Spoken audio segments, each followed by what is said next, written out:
বিশেষভাবে সক্ষমদের ঈশ্বর জ্ঞানে বিশেষ সেবা। বিশেষভাবে সক্ষমদের ঈশ্বর জ্ঞানে বিশেষভাবে সেবা করা হলো শিলিগুড়ি মহকুমার নকশালবাড়িতে। গত 7ই ডিসেম্বর শিলিগুড়ি মহকুমার নকশালবাড়ি কমিউনিটি হলে বিশ্ব প্রতিবন্ধী দিবস উপলক্ষে পূর্ণিমা বসু মেমোরিয়াল ট্রাস্টের পক্ষ থেকে এক মানবিক সেবার কর্মসূচি পালন করা হয়।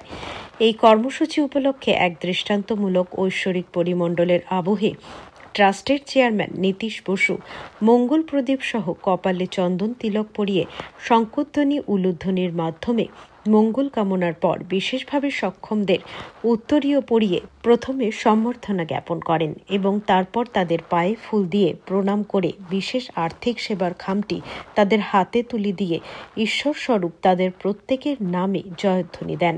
এই ধরনের ব্যতিক্রমী সেবা প্রত্যক্ষ করে উপস্থিত সকলে আপ্লুত হয়ে পড়েন এবং নীতিশ বসুর এই ভূমিকাকে সাধুবাদ জানিয়ে ট্রাস্টের এই মানবিক কর্মসূচিকে তারা হৃদয় ভরা আশীর্বাদ করেন।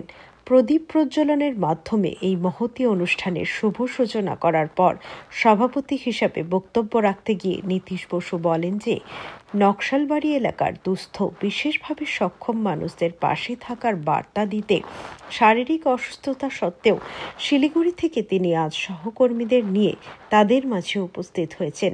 তিনি বলেন যে বিশেষভাবে সক্ষম মানুষদের ঈশ্বররূপে সাধ্যমতো সেবা করাই ট্রাস্টের ব্রত এবং এই সেবার মাধ্যমে তারা প্রকৃত ঐশ্বরিক অনুভূতি লাভ করেন ও এই ধরনের সেবার সুযোগ দানের জন্য তারা নিজেদেরকে ঈশ্বরের কৃপাধন্য সন্তান বলে মনে করেন। এছাড়া এই ধরনের সেবার কর্মসূচি ভবিষ্যতেও ধারাবাহিকভাবে যাতে পালন করতে পারেন তার জন্য তিনি ঈশ্বরের কৃপা প্রার্থনা করেন। নীতিশ বসু বলেন যে আজকের এই আর্থিক সেবার মূল উদ্দেশ্য হচ্ছে দুস্থ বিশেষভাবে সক্ষম মানুষদের কিছুটা হলেও স্বনির্ভরতার লক্ষ্যে এগিয়ে নিয়ে যাওয়া, যাতে প্রতিবন্ধকতাকে জয় করে তারা স্বনির্ভর হয়ে সমাজের মূল স্রোতের সাথে যুক্ত হয়ে আত্মসম্মান ও আত্মবিশ্বাসের সঙ্গে সুস্থ স্বাভাবিক জীবনযাপন করতে পারেন। নিজেদেরকে সমাজ থেকে বিচ্ছিন্ন, অপাঙ্গীয় বা দ্বিতীয় শ্রেণীর নাগরিক না ভাবেন, এই বিষয়ে তাদের সশক্তিমূলক উৎসাহ প্রদান করা।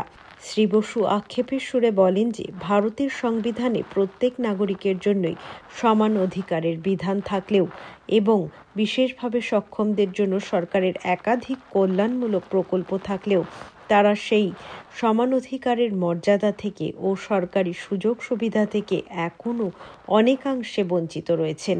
তাই বিশেষভাবে সক্ষমদের বর্তমান সমস্যাটিকে একটি সামাজিক সমস্যা হিসাবে গণ্য করে এবং মানুষের জন্য এই বার্তাকে সামনে রেখে তিনি সমন্বয়ভাবাপন্ন সকল স্বেচ্ছাসেবী সংস্থা, সামাজিক সংগঠন, সমাজের বিশিষ্টজন ও মানবিক মুখদের যার যতটুকু সামর্থ্য আছে তাই দিয়ে এদের পাশে দাঁড়িয়ে মানবতার হাত বাড়িয়ে দেওয়ার জন্য আবেদন জানান।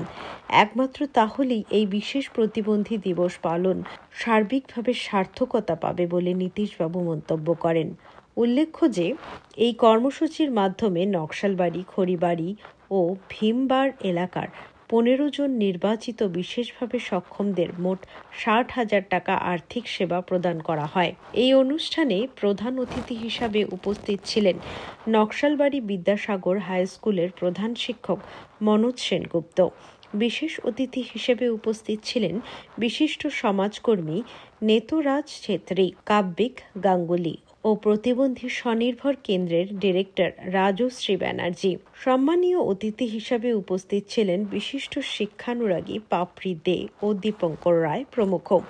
অনুষ্ঠানের শুরুতে বিশেষভাবে সক্ষমদের কল্যাণে নিবেদিত প্রাণ বিরল সমাজকর্মী তথা আলোর ঠিকানার কর্ণধার ও দৃষ্টি প্রতিবন্ধী রাজকুমার নস্করকে নীতিশ বসু উত্তরীয় পরিয়ে ও পুষ্পস্তবক দিয়ে শ্রদ্ধাসহ আন্তরিক সংবর্ধনা জ্ঞাপন করেন। 3 বছর যাবৎ বিশ্ব প্রতিবন্ধী দিবসের নির্ধারিত অনুষ্ঠানটি সফলতার সাথে সম্পন্ন করবার জন্য আলোর ঠিকানা ও মেডিচিক ওয়েলফেয়ার সোসাইটির কর্তৃপক্ষকে ট্রাস্টের চেয়ারম্যান নীতিশ বসু ধন্যবাদ জানান। সেবামূলক কর্মসূচি সহ সমগ্র অনুষ্ঠানটি উপযুক্ত মর্যাদা ও সুষ্ঠুভাবে পরিচালনা করেন মেডিচিক ওয়েলফেয়ার সোসাইটির সম্পাদক অনির্বাণ পাল। স্বেচ্ছাসেবী সংস্থা দুটি অর্থাৎ বেনিচেক ওয়েলফেয়ার সোসাইটি এবং আলোক ঠিকানা, এই স্বেচ্ছাসেবী সংস্থা দুটির যে কর্ণধার অনির্বাণ পাল এবং রাজকুমার নস্কর, তাদেরকে আমি আন্তরিক ধন্যবাদ ও কৃতজ্ঞতা জানাচ্ছি। সর্বোপরি যাদের পাশে দাঁড়ানোর বার্তা নিয়ে আমরা শিলিগুড়ি থেকে এখানে ছুটে এসেছি, যারা আমাদের এই মানবিক সেবামূলক কর্মসূচির প্রধান প্রতিপাদ্য, সেই প্রতিবন্ধী তথা বিশেষভাবে সক্ষমদের আমি সশ্রদ্ধ নমস্কার জানাচ্ছি এবং প্রণাম জানাচ্ছি। প্রণাম প্রণাম প্রণাম।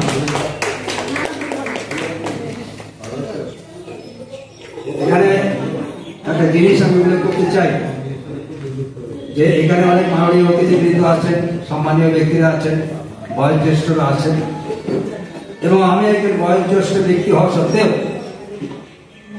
এই প্রতিবন্ধীদের বা বিশেষভাবে সক্ষমদের কেন আমি সশ্রদ্ধ প্রণাম নিবেদন করলাম, কারণ পূর্ণিমা বোস মেমোরিয়াল ট্রাস্টের যে থিম, মূল ভাবনা, সেটা হচ্ছে service to society, service to god, মানবতার সেবাই প্রকৃত ঈশ্বর সেবা। এবং আমরা তাদেরকে আজ যে মানবিক সেবা করবার সিদ্ধান্ত নিয়েছি, সেক্ষেত্রে তারা আমাদের কাছে ঈশ্বর স্বরূপ।